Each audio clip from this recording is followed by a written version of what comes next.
So, some of you may have noticed some changes from the first video in this series. Yes, that's correct, folks. I took it upon myself to stop adding the gray into my hair. I only added the gray because I had heard from, not to mention anybody by name, my brother, how young people respect older people's sage advice, and old people do not in fact trust young people. Well, the truth is, young people cannot believe how old people cling on to the old days of flip phones and being constantly asked where the on button to the computer is, while old people still long for the glory days of the Pony Express and push bikes. Hey bro, you do realize push bikes require you to do your most hated word in your beloved English language, exercise. I squat here before you knowing how to turn on the computer and also knowing cell phones are so old hat. Myself, I'm already into mental telepathy, or more accurately it should be called emotional telepathy. So now, back to the pond, which old people would never build because they're old. So what do I care about them anyways? Earlier, I did some tests and discovered the mesh I was going to use would not be strong enough to support the weight of the glass chips. It will be needing some support about halfway across, hence the acrylic plastic supports. I'll be trying to create a wave in the mesh so the glass looks rippled like ocean waves. The lighting I had originally bought were these spotlights. And during testing, I found it would only give light to a small area of the glass. I needed an overall glow of light emanating from the bottom of the pond to get the correct effect. So waterproof strip lighting was used. At all of the connections I added a dab of silicone for waterproofing. The mast and boom are pieces of steel I had laying around. I ground them down to silver using rough grit, but I didn't regrind to fine because I knew I would be applying 3 coats of clear that would need some surface imperfections to adhere. The clear was just painted on with a brush. Personally, I kind of like the nicks and grind marks as it's given the mast and boom character. I've attached it to a stone using all-weather clear silicone, which is more than strong enough. I say that now, but I'm not sure how long it will stay on with the constant water on the silicone. The end caps on the mast and the boom are just painted chain link fence end caps. So next I worked on the acrylic mesh supports. Cheapest way to do this is check the plastic shop's crop bin. You should find all you need for about 25 cents on the dollar. Acrylic is easy to machine. You'll need a fine-tooth blade for your skill saw and table saw, propane torch and clamps for bending, and a tube of plastic cement. Then just have at her. But remember to always wear your safety glasses. The aluminum foil is just to heighten the reflection of the lights. Just silicone caulk it to the rubber to hold it in place. Placement of the strip lighting is pretty straightforward. You will need some small stones to hold it down. Lay out all the water hoses and shower heads, then attach them to the pump. I added 90-degree elbows so I would not have to try to get a tight bend on the plastic pipe. I cut and drilled the shower head holes myself to suit what I might like and tested the spray before installing. Still, one of the heads, I'm not happy with its flat trajectory, so I'll replace that. One more thing, as far as the pump is concerned, you will need a handhole in the mesh to access it. Plan this early on in your design phase. On mine, the third mesh panel is a little short, and I used that to add a little removable panel. I bought the sail from a cloth shop and had it sewn up. If you're going to make something like that, you will need a pattern. So put the mast and boom pieces together on the ground first, make the pattern. It's just a lot easier than if the mast was in place on the sewn sail. If you buy something like glass chips, make sure you wash them on a piece of mesh to get rid of the glass dust. It will also weed out any pieces of glass too small for the mesh holes. This just saves you a big mess in the bottom of your pond that will need to be cleaned out.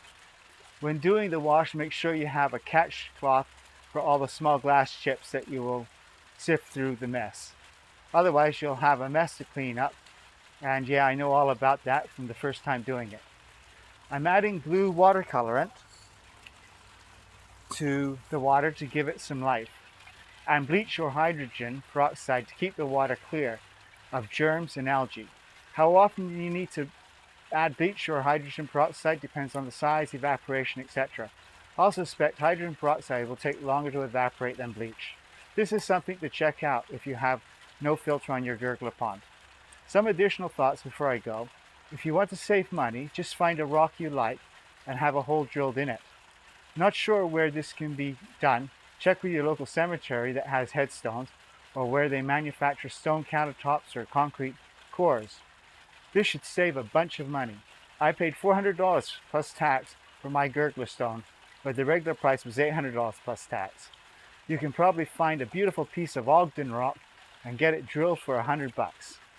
Why, oh why do I always come up with these genius thoughts later after I had already spent the big bucks? Okay, so now to work and finish the last few items. Clean and weed out the small glass chips, add the last mesh panel, and bend and trim them all. Put on the sail, replace the one shower head I'm not happy with. Now, you just have to watch the third and final video to see the results. A final reminder, whenever possible, it's always best to try things out before the final install to see if you get the results you intended to achieve. And yes, it's now time for me to drive everyone crazy. If you have plantar fasciitis or carpal tunnel and you are living in pain, you really don't need to. Just watch my other video on this subject. You too can be pain-free in a couple of weeks. Have a smashing day, week, life. Go do something unique. You'll feel great.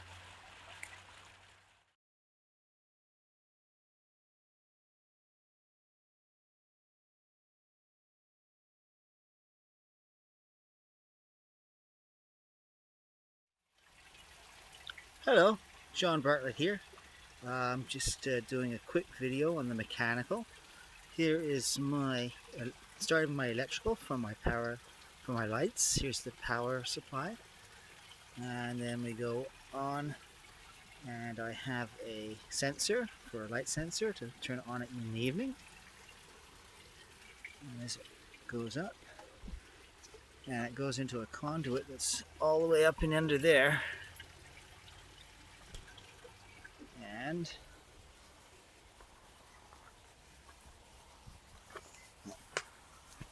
then we come over here. Here is the location where the conduit comes through. I got a plastic bag stuffed in the end just to keep it dry in there. Usually this stone here is covering this whole area. It seems to stay very dry underneath, so and as you can see, all the lights are turned on in the pond.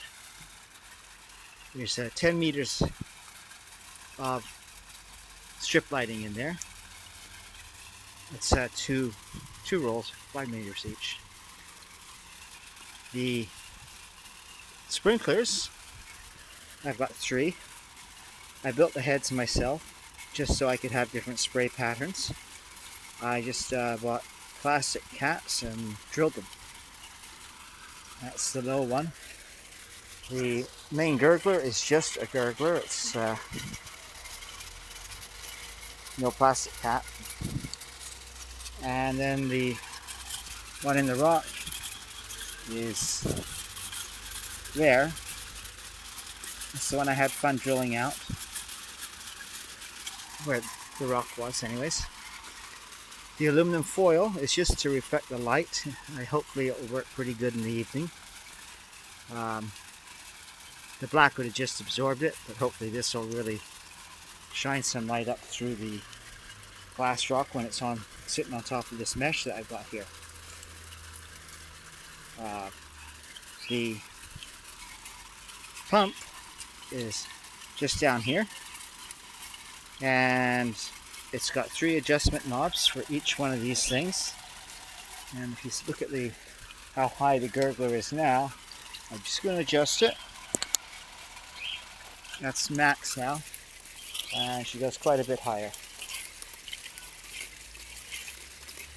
All 3 of them are turned down because it's just too much. So there's the mechanical. The tinfoil was just siliconed in. It doesn't have to look pretty because it's all going to be hidden anyways.